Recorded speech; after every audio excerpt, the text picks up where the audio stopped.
with a flashlight, we could actually see what's going on inside. Oh my! Can you see this? So last week we came to my local fish store to pick up my fish order. We got that lionfish as well as snowflake eel. Both are doing fantastic. But we also mentioned a secret fish. You see, I wanted a porcupine puffer as well to add to this aquarium, simply wasn't available. So in substitution, Jeff, the owner of the store, said, Joey, why don't you get a shark?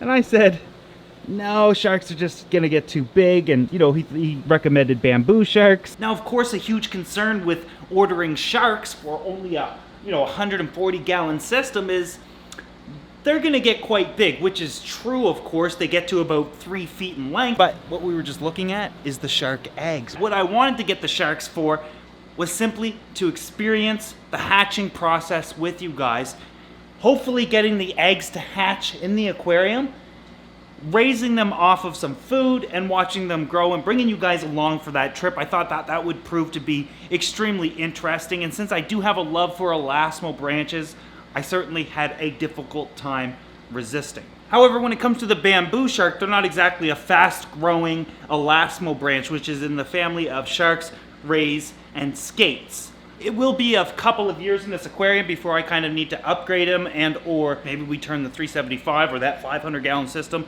into a saltwater tank, or potentially donate it to one of the local universities that has tanks that have thousands of gallons in them that would love to have a shark. Now, when it comes to those sharks, I don't want to drop it just in my aquarium.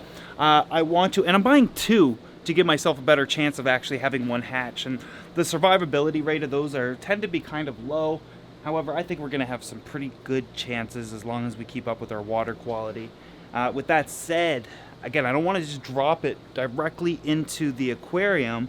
I want to be able to clip it to the side of the tank. I bought a couple of veggie clips. Typically, you would take these and clip a bit of seaweed or whatever you want to feed your fish. You could even attach regular food to it, suction cup that to the inside of your aquarium, and they'll be able to eat off of it. Many of you might have been able to see this before, so what we're going to do though, is we're going to take the shark egg, making sure not to hurt him, attach him at this end, make sure he's okay. So when I slowly tip this over, the yolk sac kind of went to the bottom, and he's squiggling at the top now, so this is safe. So we're going to take this, and we're going to suction cup it to the inside of the aquarium. Now, I've already temperature acclimated him, and that's kind of the only thing I'm really worried about, is making sure that the temperatures match. Other than that, the salt water is not going to be able to penetrate this at a rate that's going to be too dangerous. So we're going to put him right there. And he's going to be here for a simple reason. At any given point, I want to be able to come over to the aquarium, take that flashlight, and monitor his progress and, kind of see how he's doing.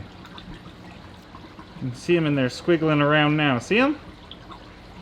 So this is going to be awesome. Not only do we have 1, but we have 2, so this doubles our chances of success. Now, I've read depending on where they are in their life cycle within the egg, it could take upwards of 6 weeks, a couple weeks, or it could take 4 months.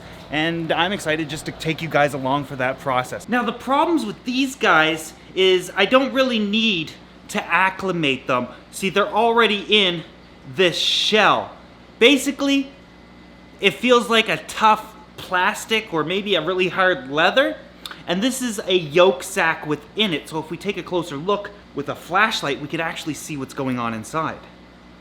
See that? That's the actual yolk sac within it. Now eventually this is going to hatch or slowly start to evolve into a shark, a baby shark. And based on the fact that it is just a yolk inside of it right now, I would suspect that this might take anywhere from 4 weeks to even upwards of 4 months to actually hatch. Again, I don't want to keep it out of the water too long. Let's switch the egg. I got 2 of them for a specific reason. Just to raise our chances of actually being able to hatch one out. Now, it has its own little ecosystem in there. This is a sealed egg. It's not leaking or anything like that. So I think the chances in here are pretty high. I actually see a little bit of movement. Do you guys see that? Let's see it from the top here. Oh my! Can you see this? Oh wow, so that's how it works. So inside of this egg is the actual yolk sac. And then if we look on what's actually squiggling around on the outside, that's the shark. Now his belly button or his umbilical cord will be attached to that yolk sac, and that's how he's going to get his nutrients.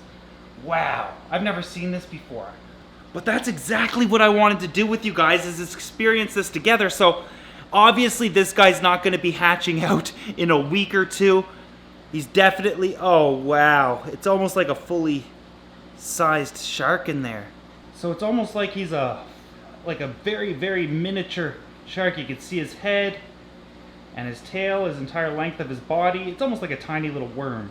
Now, not all sharks actually lay eggs. In fact, more sharks and elasmo branches, in fact, give birth to live pups.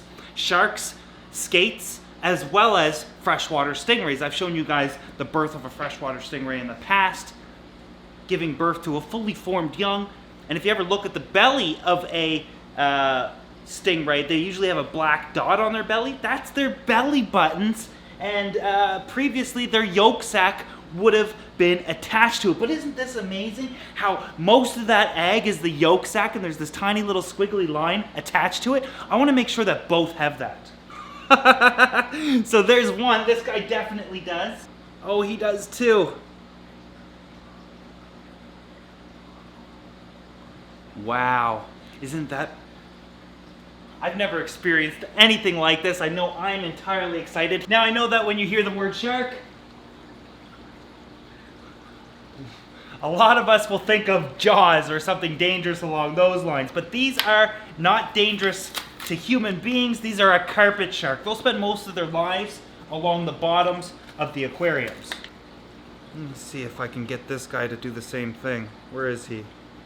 I want to make sure that his body is not suffocated by his yolk sac. So moving it slowly. There you go. That was perfect. Take the veggie clip. These are in there nice and snug. He's gonna be okay. But not too snug as to damage the egg or puncture it. And in there too tight so that the fish can't pull them out. Plus they're too big for the lionfish to eat it anyway. So I got to admit, this is a pretty awesome tank now. I have so much to kind of look forward to. One, with the snowflake eel being so active and, you know, pretty much entertaining me and being a funny fish to have. He'll be fun to get nice and fat over time, of course. And then we have the lionfish. I'm particularly excited about this guy because he's going to pose to be a bit of a challenge. You see, when it comes to lionfish, one of the most difficult things to do with these guys is they're a hardy fish, so they're going to be pretty much fine in almost any conditions. However, it's difficult to get them eating anything but live food. So he's going to be a challenge to get off of live foods and get him eating prepared foods as well as just fresh foods that I can provide him and make. So I'm excited to see what happens with him, of course. Look at this eel just going crazy. I love this tank now. And then, of course, we get to watch the development of two sharks within these two eggs.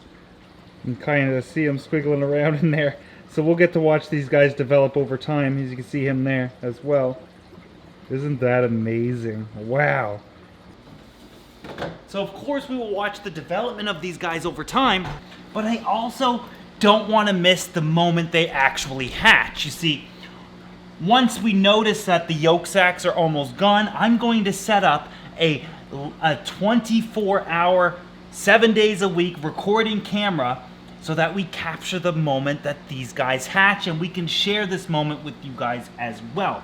Unfortunately, they're so tiny, I have no clue how long this is going to take them. Bottom line, though, is that this is an awesome aquarium. I can't wait to bring you guys along for the ride and show you all the different things we're going to be doing with this aquarium. And if you want pictures and short videos and clips in between, or you want quick updates and you haven't seen a video on YouTube for a while, make sure that you're following me on Instagram and Facebook, because I do post updates regularly to there basically every day, multiple times a day at times, of all the fish and what's going on out here. So make sure you're following me. Links are in the description below, or you can just search Waru Joey, U-A-R-U-J-O-E-Y. Pretty simple.